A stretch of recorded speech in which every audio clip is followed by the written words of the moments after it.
গ্রাম বাংলার বুকে নিঃশব্দ আতঙ্ক। সাইলেন্ট কিলার নামে পরিচিত কালাজ সাপ। ভয়ঙ্কর বিষধর এই সরীসৃপকে সচরাচর দেখা মেলে না দিনের আলোয়। মানুষের ঘামের গন্ধে আকৃষ্ট হয়ে এরা ঢুকে পড়ে মানুষের ঘরে, কখনো বিছানার তলায়, আবার কখনো ছাউনির ভাঁজে। এটা রানার অধিকারী বাড়ি। এটা কাদের বাড়ি?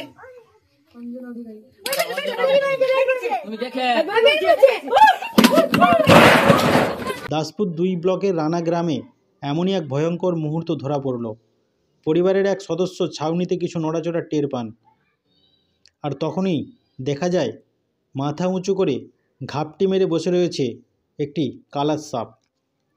বন দপ্তরের কর্মীরা ঘটনাস্থলে উপস্থিত হয়ে শুরু করে উদ্ধার অভিযান। চারিদিক ঘিরে গ্রামের মানুষ, সবাই দেখছে উদ্ধার মুহূর্তে সেই দৃশ্য। রানা গ্রামের এই ঘটনায় এক বড়সড় বিপদ থেকে রক্ষা পেল একটি পরিবার।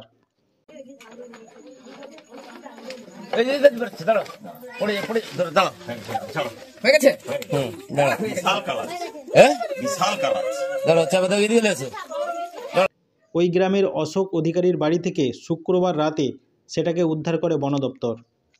প্রকৃতি যেমনই সুন্দর তেমনই বিপজ্জনক, তাই মনে রাখুন, এরা হত্যা করে না, কেবল আত্মরক্ষার জন্য আঘাত করে। সাবধান থাকুন, সচেতন থাকুন। সাপ দেখলে মারবেন না, বন দপ্তরে খবর দিন।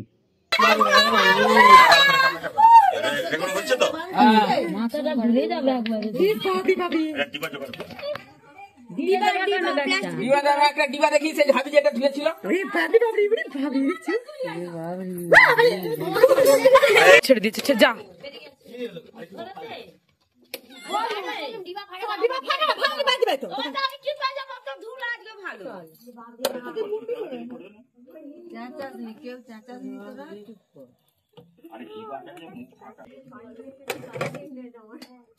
কোন ঢাকা না এটা?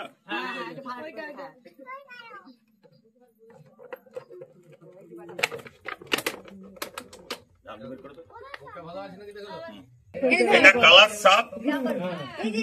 ভারতবর্ষের কয়েকটি বিষধর সাপের মধ্যে একটি বিষাক্ত সাপ। এই সাপ কামড়ালে যন্ত্রণা, দাগ, কিছু পড়বে না, আস্তে আস্তে রোগী মৃত্যুর থেকে ঢলে পড়বে। এই সাপটা এখানে আছে, রাত্রি 9টা-10টার পর বিছানায় যাবে। মানুষের শরীরের ঘামে এই পাশে শুয়ে থাকতে ভালোবাসে, যখনই চাপ পড়বে তখনই কামড়ে দিবে, তাছাড়া কামড়াবে না। আর কামড়ালে তুমি বুঝতে পারবে না, রক্ত নেই, দাগ নেই, যন্ত্রণা নেই, ব্যথা নেই, কিছু নেই। আস্তে আস্তে তলপেটে ব্যথা করবে আর গলা ব্যথা করবে, তারপর রোগী